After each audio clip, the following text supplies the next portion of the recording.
3 मिनिटात 30 बातम्या. Powered by बाबा जाधव मसाले, खजिना मराठी चवीचा. अस्सल खा, अस्सल रहा. आणि आता पाहणार आहोत 3 मिनिटात 30 बातम्या. मुंबईमध्ये शिंदेच्या शिवसेनेमध्ये मोठी बंडखोरी. तिकीट न मिळाल्यामुळे 35 जणांनी भरला अपक्ष उमेदवारी अर्ज. सूत्रांची माहिती, बंडखोरी केलेल्यांची समजूत काढण्याचे प्रयत्न सुरू. यूपीमधील 9 खासदार आणि 6 आमदार करणार सपाचा प्रचार. मनपा निवडणुकांसाठी सपाचे स्टार प्रचारक अखिलेश यादव यांच्यासह यूपीचे 9 खासदार स्टार प्रचारक. यामध्ये महाराष्ट्रातील एकही नेता नाही. मुंबईमधील वॉर्ड क्रमांक 87चा वाद हायकोर्टात. भाजप उमेदवार महेश पारकर यांचा अर्ज बाद करा. अवैध बांधकाम केल्याचा आरोप करत अपक्ष उमेदवार महेंद्र पवार यांची मागणी. जळगावमध्ये शिवसेनेचे विजयी हॅट्रिक. शिवसेनेच्या प्रतिभा देशमुख बिनविरोध विजयी.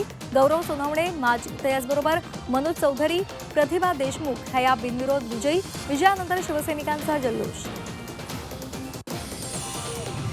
नाशिकमध्ये भाजप निष्ठावंतांची फरफट. तर सुधाकर बडगुजर यांच्या घरात 3घांना उमेदवारी वाटपामध्ये घोळाच्या चौकशीची निष्ठावंतांची मागणी. पुण्यामध्ये भाजपच्या अधिकृत उमेदवार पूजा मोरेंकडून उमेदवारी अर्ज अखेर मागे.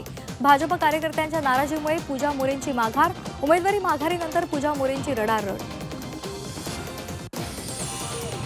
अमरावतीमध्ये भाजप युवा स्वाभिमानी पक्षाच्या युतीमधला वाद चव्हाट्यावर. भाजपच्या तुषार भारतीय यांच्या विरोधात रवी राणांचा उमेदवार. नवी मुंबईमध्ये शिवसेनेचा बंडखोर उमेदवार भाजपच्या गळाला. अपक्ष उमेदवार दर्शन भोईर यांचा भाजपमध्ये पक्षप्रवेश. भाजप पुरस्कृत अपक्ष म्हणून निवडणुकीला सामोरं जाणार. धुळ्यामध्ये शिवसेनेचे उमेदवार अज्ञात स्थळी. बिनविरोध निवड करण्यासाठी उमेदवारांवर दबाव. भाजप दबाव टाकत असल्याचा शिवसेनेचा आरोप. बिनविरोध निवड करण्यासाठी उमेदवारांवर दबाव. निवडणूक काळामध्ये उमेदवार प्रचारासाठी प्रवासी वाहनांचा वापर. परिवहन विभागाकडून परवानगी घेणं आवश्यक. परवानगी वेळेमध्ये मिळवण्यासाठी मुंबईतील आरटीओ कार्यालयाकडून विशेष कक्ष स्थापन. भाजपच्या यामिनी जाधव यांचा उलटा प्रवास. भाजपकडून नगरसेवक पदासाठी मैदानामध्ये प्रभाग क्रमांक 209 मधून यामिनी जाधव यांना उमेदवारी.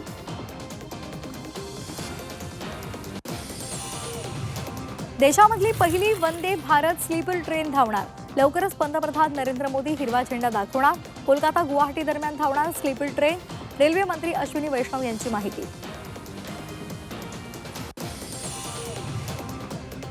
पालखंडोबा यात्रेसाठी एसटी महामंडळाकडून नियोजन.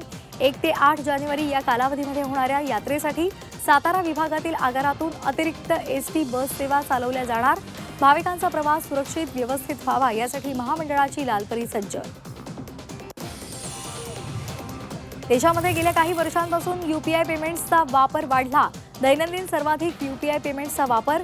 तंबाखू, सिगारेट आणि पान मसाल्याच्या खरेदीसाठी यूपीआय पेमेंट्सचा 2.76% वापर. जानेवारी ते मार्च या कालावधीमध्ये पावसाचा अंदाज. दक्षिण आणि मध्य भारतामध्ये पावसाचा इशारा. पंजाब हरियाणामध्ये कमी पावसाची शक्यता.